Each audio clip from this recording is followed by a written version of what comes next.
Assalamu alaikum wa rahmatullahi ta'ala wa barakatuhu. Barkanku da zuwa wannan channel na mai tarin albarka na Hausa News. Muna muku barka da zuwa, sannan muna roƙonku da ku danna mana subscribe, sannan ku danna alamar ƙararrawa domin samun sabbin shirye-shiryenmu a kodayaushe da zarar mun ɗora. A yau labarin da ta kawo muku shine mutane 5 sun warke daga cutar coronavirus a Najeriya. An sallame su sun koma gidajensu. A ranar da ta gabata ta jiya Litinin ne gwamnatin jihar Lagos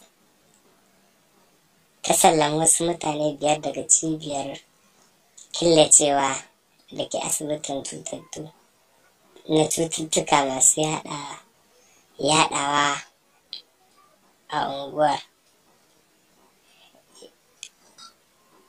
bayan an tabbatar da cewa yanzu ba sa ɗauke da ƙwayar cutar coronavirus.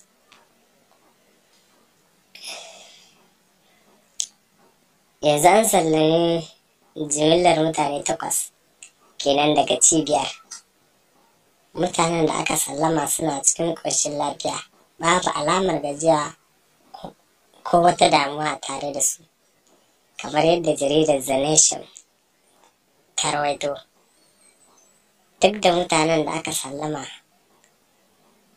sun zaɓi a sakaye sunayensu, sun bayyana jin daɗi da gamsuwarsu akan irin kulawar da suka samu a cibiyar, a yayin da suke miƙa godiya ga gwamnatin jihar Lagos, Mr. Babajide Sanwo-Olu, bisa gudanarwa da ƙoƙarinsa na ganin an shawo kan annobar cutar COVID-19. Mutanen sun nemi hukuma ta ƙara kyautatawa ma'aikatan cibiyar.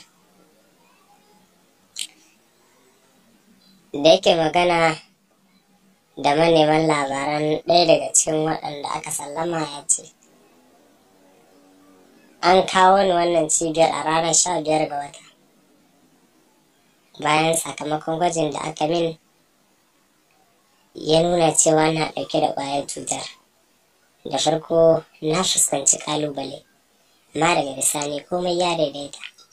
Ma'aikatan cibiyar sun yi matuƙar ƙoƙari wajen ba mu kulawa, ni da abokaina 6. Ni da abokaina 6 ne akan hakan.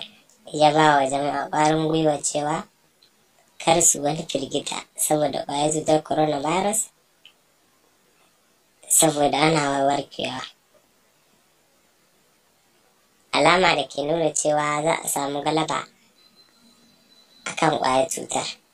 A ranar Lahadi ne hukumar ƙasar Saudi Arabia ta sanar da cewa wasu mutane 66 da suka kamu da ƙwayar cutar coronavirus sun warke.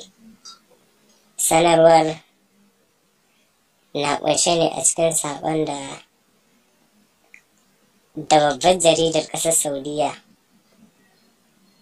da ake wallafawa a cikin harshen Turanci, Saudi Gazette, ta fitar ranar Lahadi. Akwai kimanin mutum 96 da aka tabbatar da cewa sun kamu da ƙwayar cutar coronavirus a ƙasar Saudiya, tare da asarar rayuka mutane 8.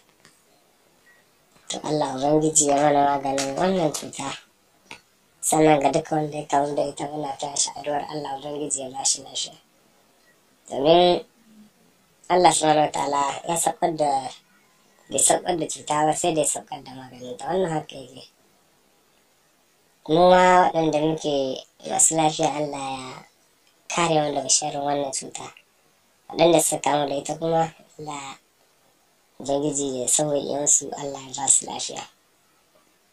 Kada ku manta, kuna tare da channel namu na Hausa News mai tarin albarka, wanda za mu ci gaba da kawo muku labarai da rahotanni na abin al'ajabi ne, na nishaɗantarwa ne, to za mu kawo muku a duk lokacin da kasance tare da mu.